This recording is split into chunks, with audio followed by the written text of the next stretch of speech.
इंदौर में ट्रांसपोर्ट कारोबारी राजा रघुवंशी की हत्या के मामले में एक के बाद एक खुलासे हो रहे हैं।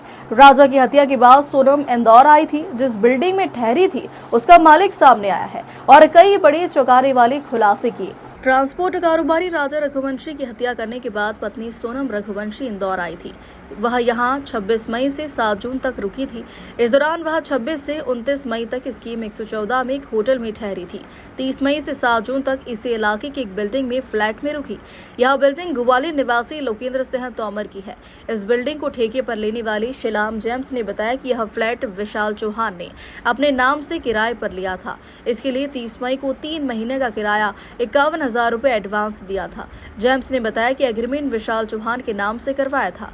हमने 17,000 रुपए किराया बताया था और तब एग्रीमेंट की शर्त के अनुसार विशाल ने 29 मई की शाम करीब 7 बजे 2 महीने का डिपॉजिट सहित 1 महीने के एडवांस किराए के रूप से हमें 51,000 रुपए दिए थे। जैसे कि मैंने आपको पहले भी बताया कि 29 या 30 की रात थी। अब एग्जैक्ट तो मेरे को भी रिकॉल नहीं, क्योंकि रात का समय था।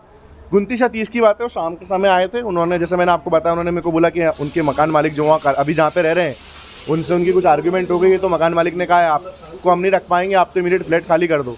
तो ऐसे किराएदार काफ़ी समय बाद आते हैं, क्योंकि किराएदार और मकान मालिक की झड़प हो जाती है कई बार आपस में। तो हमने कहा नॉर्मल है। अपन ने बोला कि ठीक है, आप कोई टेंशन वाली बात नहीं है, आप अपना एग्रीमेंट करा लो, वेरिफिकेशन करा लो और आप हमसे फ्लैट ले लो। तो उन्होंने मेरे को अपना डिपॉजिट दिया। जैसा हमारा जो प्रोसेस है, 2 डिपॉजिट लेना, एक रनिंग लेना और एग्रीमेंट के लिए आधार कार्ड लेना, पासपोर्ट साइज फ़ोटो लेना। उसके बाद एग्रीमेंट कराया, वेरिफिकेशन कराया, शाम को हमने उनको पोजीशन दे दिया। उसके बाद अपना कुछ भी इसमें इन्वॉल्वमेंट नहीं रहता है, क्योंकि जब अपन किराए पे दे देते हैं तो अपना क्या होता है कि अगले महीने किराए के लिए अपन फ़ोन करते हैं कि भैया किराया। और इसके अलावा जो कुछ लोगों का आपका सवाल है कि सोनम को देखा, कौन था साथ में, अपन को उसके बारे में कुछ आइडिया नहीं, क्योंकि विशाल सिंह चौहान के साथ एक लड़का था, अंधेरे का समय था, तो शक्ल दिख नहीं रही थी। सिर्फ विशाल सिंह चौहान को मैं इसलिए पहचानता हूँ कि उसने मेरे से बात करी तो शक्ल बहुत क्लोज थी, तो मैं पहचान पा रहा हूँ कि हाँ वो शायद विशाल सिंह चौहान ही था। नहीं तो क्या कितने समय 2 व्हीलर थी उनके पास। और 2 व्हीलर से उसके साथ कोई कितने लोग आए थे? नहीं, अकेला था, एक लड़का साथ में आया था। अच्छा, फ्लैट नंबर जीवन है, जीवन नीचे वाला ही। अच्छा, बाद में क्या उसके साथ कोई और भी आया विशाल साथ, कोई लड़की लड़का कोई और? वही मैंने आपको बताया, देखो एक बार अपन किराए पे दे देते हैं तो हम उनके लाइफ में, जैसे आज मैं आपको किराए पे दूंगा, आपने किराए पे ले लिया, एग्रीमेंट का था, मैं तो 2-3 दिन तक, आज मैं बहुत दिनों बाद आ रहा हूँ, मतलब 3-4 दिन बाद मैं इस मल्टी पे आ रहा हूँ। तो मेरे को नहीं मालूम है कि उसके घर पे मेरे पोजीशन देने के बाद कौन आया कौन नहीं आया, रात को क्या हुआ, मेरे को उसके बारे में कोई जानकारी नहीं है। कोई लड़की सोनम की बात आ रही है? जैसा मैंने आपको बताया कि मैं उस समय फ्लैट पे ही नहीं आया, तो मेरे को मालूम ही नहीं है कि लड़की आई कोई नहीं आई। पता चला कि इतना बड़ा ये मामला हुआ इंदौर का, इसके बाद आपने आगे CCTV चेक किए थे कि कहीं वो लड़की तो नहीं? ये बिल्डिंग, जैसा मैंने आपको बताया, अभी 4-5 दिन पहले ही रेडी हुई है। CCTV भी आजकल में ही इंस्टॉल हुए हैं, अभी चालू भी नहीं करे हैं, आज कल पे चालू होंगे। DVR लग रहा है अभी तो इनका मतलब जब ये माना जा सकता है कि जब वो आया था यहाँ पे, या अगर सोनम है तो उस समय CCTV नहीं थी? हाँ, अभी बिल्डिंग आप जैसा देख रहे हो, फर्नीचर का काम चल रहा है, अभी बिल्डिंग रेडी होने के तत्पर एकदम टाइम पे ही है। अच्छा, तो उस समय एक आखिरी फिर से सवाल, विशाल ने क्या बोल के आपसे लिया था? विशाल ने मेरे को बोला था कि मैं जहाँ पे अभी करंटली रह रहा हूँ वहाँ पे मेरी ओनर से थोड़ी आर्ग्यूमेंट हो गई है। ओनर का ऐसा कहना है कि आपको हम नहीं रखेंगे, हम आपके साथ नहीं चला सकते। तो उसने कहा कि ओनर कह रहा है कि मेरे को इमीडिएट खाली करना है, तो भैया आपके यहाँ फ्लैट मिल सकता है क्या? मेरा नीचे वाला फ्लैट रेडी था, तो मैंने कहा बिल्कुल आपको दे सकते हैं। फ्लैट नंबर जीवन। अच्छा, और अकेले रहने की बात हुई थी या कहा था फैमिली को लेकर रहूंगा? हाँ, उसने कहा था कि मेरी भाई है और क्या बोलते हैं मेरी बहन है या फिर मम्मी पापा आते रहेंगे। उसके अलावा मैंने उनको कहा था कि हमारी बिल्डिंग के रूल्स रेगुलेशन है, किसी भी तरह का न्यूसेंस, किसी भी तरह की ऐसी आप घटना नहीं करेंगे जिसकी वजह से हमें दुविधा हो।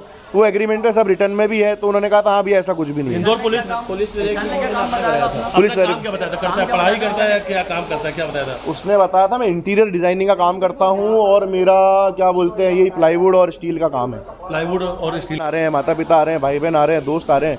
इसमें हम आपको नहीं टोकते कि कौन आ रहा है, क्योंकि आपने संपत्ति आपने ले ली है, आप उसका रेंट भर चुके हो, आपका डिपॉजिट भी है हमारे पास, पुलिस वेरिफिकेशन है, एग्रीमेंट है, तो हम आपको नहीं टोकते कि कौन आ रहा है कौन जा रहा है। वो तस्वीर देखिए, क्या वही है?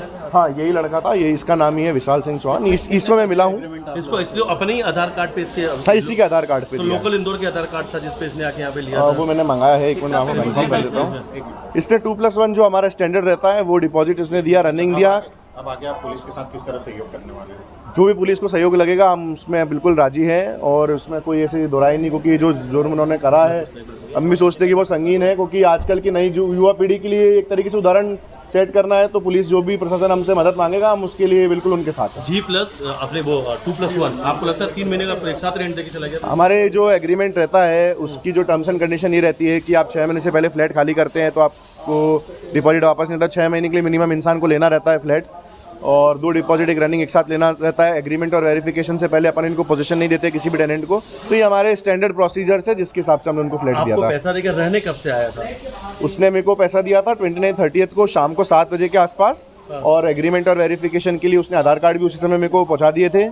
एग्रीमेंट और वेरिफिकेशन होने के बाद वो रात को ही उन्होंने मेरे से चाबी ले ली थी और वो उन्होंने पोजीशन ले लिया था अपना। बता दें 11 मई को शादी के बाद 21 मई को राजा सोनम शिलांग पहुंचे थे। 23 मई को परिवार से आखिरी बार बात हुई थी। 2 जून को राजा का शव मिला था। 17 दिन से गायब सोनम 9 जून को गाजीपुर में मिली थी। इसके बाद ही हत्याकांड का खुलासा हुआ था। इंदौर से विवान सिंह राजपूत की रिपोर्ट।